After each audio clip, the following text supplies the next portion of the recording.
And, it really is ridiculous. I wrote about this yesterday. It was the most traffic story on the website. Peter King and I talked about it Friday before we get into Week 10. Yeah. And I know the Cardinals fans are very happy that their team won. Congratulations. I guess we'll see you at the Super Bowl in Las Vegas. And it's great that your team won. What are you so mad at? No, they're giving me the business. But what the F-K were they thinking? Just handing Josh Dobbs to the Vikings, plus a 7 for a 6. Like what? He's a quarterback, and he had started every game that year. Why was no one else clamoring for Josh Dobbs? Sure. And why didn't the Cardinals just say, you know what?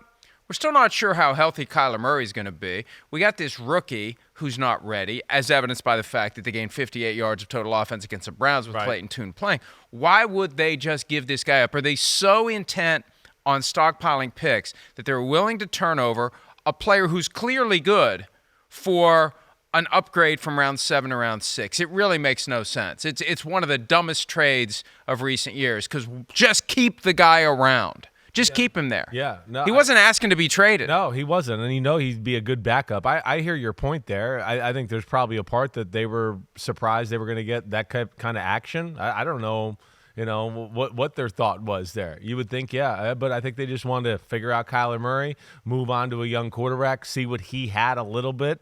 But you're right. It's hard to put your, I don't think they really expected to trade him. I think the Kirk Cousins thing kind of threw a curveball in the whole situation, and all of a sudden there was a market for Josh Dobbs. But I think what you do if you're a properly functioning football organization, you know when the trade deadline is, you know what Kyler Murray's timetable is. You see it all kind of falling together where you have an opportunity to trade Josh Dobbs. You don't just get to work on it Tuesday morning of the trade deadline. You start weeks in advance. You start working teams. You start getting the word out there. You start making it known that, because there are plenty of other teams who don't have a viable backup that would have been or should have been or could have been in the Josh Dobbs conversation. I just think it happened so fast on Tuesday. And he's breaking norms. He's breaking norms in the fact of what he's doing and how he's digesting offenses this quickly. I think most of football. It's not a shock. The guy's a freaking rocket scientist. I know, but I just think, it's one of those things where throughout time, people haven't been able to do that. So that's where he's special in that moment. I think that's probably, part of this conversation. Also, I think people were still hesitant about the value of Josh Dobbs. There's a reason he's been on 6 teams like we talked about and joked about in the last 2 years, right? Now he's gotten to play enough football here to where he's got a feel for the game and his instincts are starting to show, and now the best possible Josh Dobbs is out there. But, I think there was a time there when you would turn on Josh Dobbs. You heard me even at one point earlier in the year with the Arizona Cardinals, you'd go, he's doing good, but there's a handful of plays he misses every game where I go, they would have won if he hit those 2 throws. All of a sudden now it doesn't seem like he ever misses those throws, and he's really in a groove, but I don't think the league valued him to what we're seeing here in this transformation here just as of late. But I guess my point is, why didn't they value it more? And the Cardinals are in a position to sell him more if they knew they were going to do this. And I go back to something Josh Dobbs said last week that surprised me. He said Jonathan Gannon, the coach of the Cardinals, looked him in the face and said, we're not trading you. So that tells me somebody higher than him decided after that, you know what, let's just move on from this guy. Like, we can get something from him. Wait a minute. Let's look at our situation. We're not going to the playoffs. Yep. We know this is a lost year. We haven't prioritized winning this year from the draft, from how they handled DeAndre Hopkins' cap charge when they cut him. All they had to do was wait for a couple of days and would have had an extra $11 million around in case they wanted to do something. It's all about next year. Yeah. Cap space next year. Yeah. Draft picks next year. So we have a guy that isn't going to be with us next year anyway. Yeah. We can get an upgrade by 1 round from 7 to 6. Let's just do it. Kyler's coming back. Let's just do it.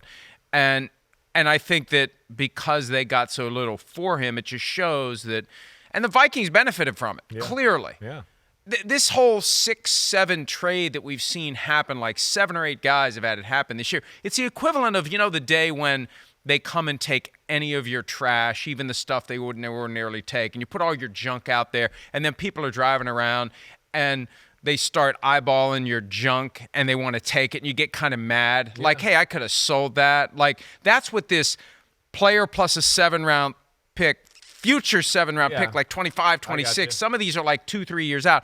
In exchange for a 6-round pick, it's bargain basement, nothing crap trade. It's sweetener on top of if you want to make a big move, right? I think that's where you look at it. Like if they want to, maybe they're in the mid-second and they want to move up early second. Okay, they gave up a third, a fifth. and this year's 6th to go on it, and that makes it this viable. Is just nothing. So there's still this an asset, but this is he's not going to be here next year anyway, and we have no reason to keep him around because God forbid he wins a game or two for us down the stretch and screws up our shot at Caleb Williams.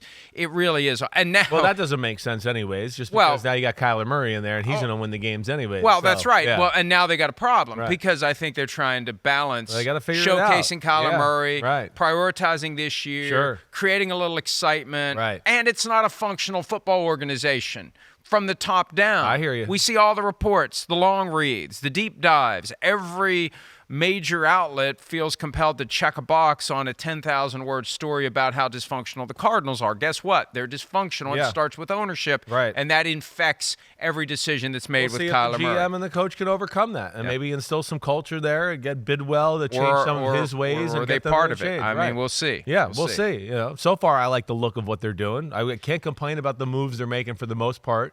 I like that. And then, of course, Jonathan Gannon, every week we're kind of come away going, man, they played well today. They're playing hard. They're playing hard. There haven't been many flat-out embarrassment blowouts. Like the thing in Cleveland was, what the hell is that? But they beat the Cowboys. I know. And they beat the Falcons yesterday, and the Falcons are a team that's trying to win their division. All right, get back on track here, okay? Right. We got Josh Dobbs out of the way. Yeah. We'll get back to it later. We'll talk about Vikings Saints later on. Hi, it's Mike Florio. Thanks for watching PFT on YouTube. Hit subscribe for the latest news and analysis from Pro Football Talk.